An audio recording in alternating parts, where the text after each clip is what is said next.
ফের উত্তেজনা ভাটপাড়া পুরসভার ৩৫ নম্বর ওয়ার্ডে। জানা গিয়েছে জগদ্দল থানার অন্তর্গত বড় শ্রীরামপুর এলাকায় রাতের অন্ধকারে বিজেপি কর্মী রাজু কুমার সাউকে লক্ষ্য করে গুলি চালানোর ঘটনা ঘটে। অভিযোগ, রাতের অন্ধকারে বাড়ির সামনে বসেছিলেন বিজেপি কর্মী রাজু কুমার সাউ। সেই সময় সুজিত চৌধুরী ওরফে কালুয়া এবং তার কয়েকজন সহযোগী সেখানে এসে প্রথমে গালিগালাজ শুরু করে। এরপর আগ্নেয়াস্ত্র বের করে এক রাউন্ড গুলি চালায়। যদিও এই ঘটনায় কেউ গুলিবিদ্ধ হননি বলেই জানা গিয়েছে। রাজু কুমার সাউয়ের পরিবারের দাবি, রাজনৈতিক কারণেই এই হামলা চালানো হয়েছে।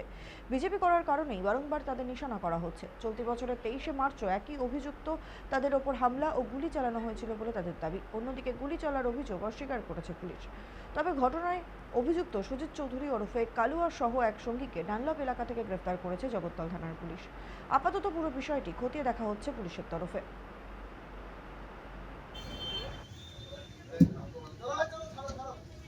আপনার সঙ্গে কে কে জড়িত? কেউ আছে আপনার সাথে?